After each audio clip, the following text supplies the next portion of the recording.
Ok, ça, là. Ok, nous sommes là. Le dernier enregistrement, n'est-ce pas, c'était sur les objectifs.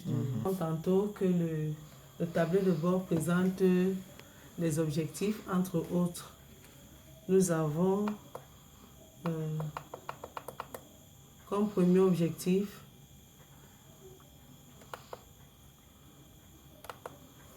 nous pouvons dire que le tableau de bord permet au contrôleur de gestion d'attirer l'attention du responsable sur les points clés de la gestion de son entreprise. Il permet aussi d'améliorer les actions et stratégies déjà implémentées, c'est-à-dire quand on parle de stratégie, ici les stratégies de fidélisation des salariés et les stratégies relatives à la gestion des ressources humaines. Il fournit les informations essentielles, significatives, précises, claires et rapides en fonction des points clés. En fait, même ce sont ces informations-là qui permettent ici de déceler les dysfonctionnements observés au niveau de la gestion des ressources humaines et les solutions qui pourront aider l'auditeur ou alors le contrôleur de gestion à pouvoir implémenter certaines stratégies et actions. Il permet aussi de mettre en place les actions d'évaluation du personnel de l'entreprise ou alors des salariés de l'entreprise. Il permet de prendre efficacement et promptement les décisions. Efficacement parce que les décisions prises seront en relation avec les dysfonctionnements qui ont été observés au sein de l'entreprise, que ce soit beaucoup plus sur le plan de la gestion des ressources humaines. Et aussi, le tableau de bord permet d'implémenter de nouvelles stratégies et actions parce que lorsque, à partir des dysfonctionnements observés dans la gestion des ressources humaines, les solutions proposées en fait auront trait aux stratégies à implémenter et aux actions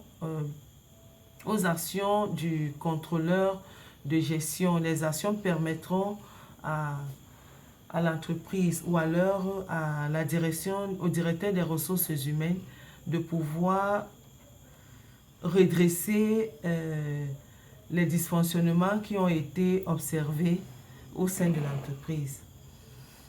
Le tableau de bord permet aussi de mettre en évidence certains paramètres de compétitivité de l'entreprise. On est sans oublier que quand on parle de compétitivité, en fait, la gestion des ressources humaines ou alors la gestion des salariés est la première ressource qui contribue à la compétitivité ou au maintien durable de l'entreprise. Par exemple, en fidélisant, en mettant sur pied des programmes de fidélisation, des actions de fidélisation du personnel salarié. On va passer au deuxième point qui concerne ici les principes de conception d'un tableau de bord.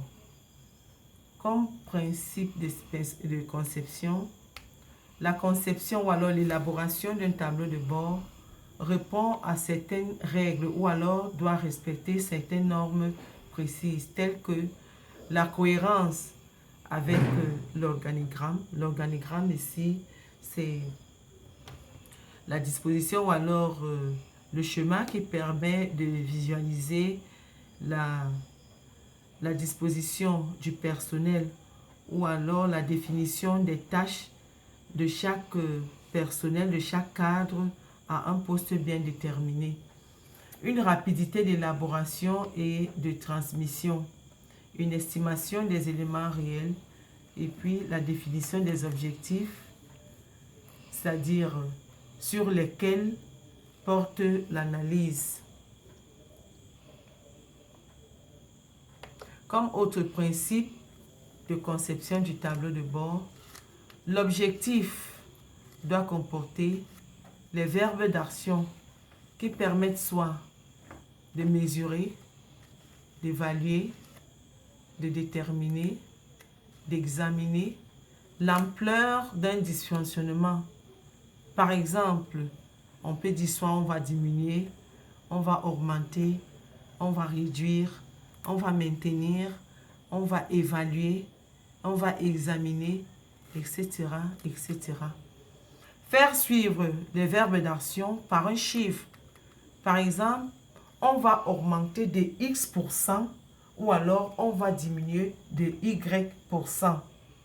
On va maintenir à tel pourcentage, on va évaluer à tel degré. Préciser la durée de la dernière action engagée. Par exemple, diminuer de X% sur tel nombre de mois qu'on va appeler T mois et sur tel nombre d'années qu'on va appeler N années. Donc, voilà en quelque sorte les principes, les éléments qui rentrent dans les principes d'élaboration du tableau de bord. Nous allons passer au prochain point, le contenu d'un tableau de bord, c'est-à-dire les éléments qui rentrent effectivement dans l'élaboration du tableau de bord. Parmi ces éléments, on a les fiches techniques qui permettent de décrire les indicateurs.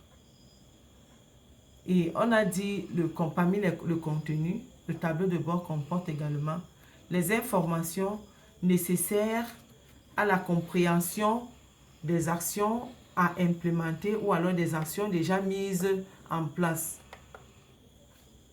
Le tableau de bord pour chaque centre de responsabilité. Donc, ici, on a une certaine démarche ou alors un processus élaboré en un certain nombre d'étapes. Donc, entre autres, parmi lesquelles, pour la première étape, on s'est dit pour chaque centre de responsabilité, il faut définir les objectifs. Deuxième étape, il faut définir les points clés de la gestion des ressources humaines. Troisième point, il faut identifier les paramètres qui expriment les points clés. Quatrième articulation, il faut s'accorder sur les indicateurs qui traduisent les paramètres. Parmi les indicateurs, on a plusieurs types ou alors plusieurs catégories d'indicateurs, parmi lesquels les indicateurs de résultats ou de progression, les indicateurs financiers ou non financiers, les indicateurs globaux ou ponctuels et les indicateurs de reporting ou de pilotage.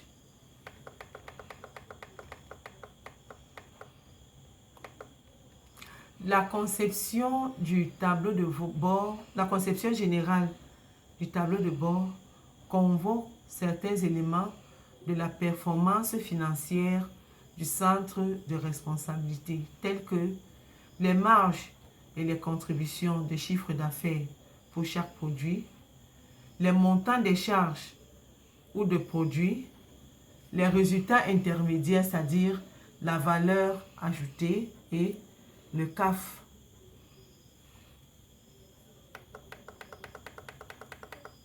Les instruments les plus utilisés dans l'élaboration d'un tableau de bord. Nous avons les instruments qu'on utilise fréquemment sont les écarts et les ratios. Pour le contrôleur de budget, les écarts permettent de calculer un certain nombre. Les écarts permettent de choisir celui ou ceux qui représentent un intérêt pour le destinataire du tableau. Les ratios, quant à eux, sont des rapports de grandeur significatifs de fonctionnement de l'entreprise. En grand 4, on va parler du pilotage de la performance, donc le tableau de bord prospectif, le TBP. Il a été mis sur pied par Kaplan et Norton en 1996. Le tableau de bord prospectif, le TBP, est un outil de gestion qui sert à formuler la stratégie et la meilleure stratégie, à communiquer, à fixer les objectifs, à mettre une cohérence dans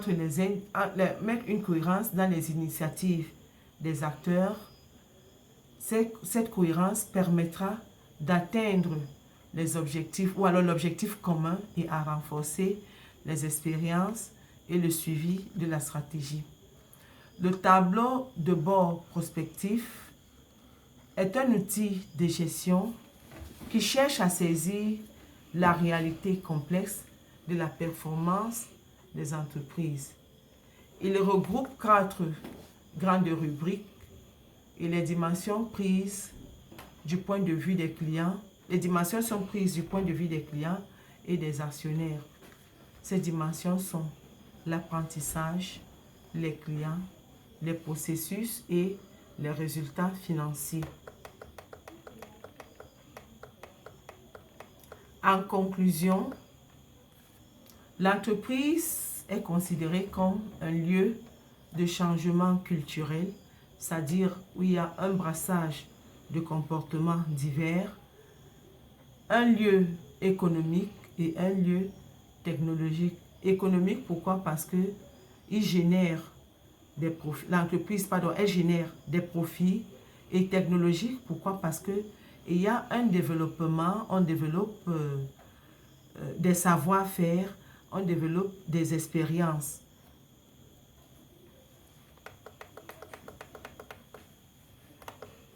Les indicateurs sont des variables qui permettent à l'auditeur de mesurer le phénomène et de dégager des explications relatives à ces dysfonctionnements. L'auditeur social est garant de la cohérence et des critères retenus, de la pertinence et des choix méthodologiques, de l'efficacité des résultats en tenant compte des informations qu'il dispose.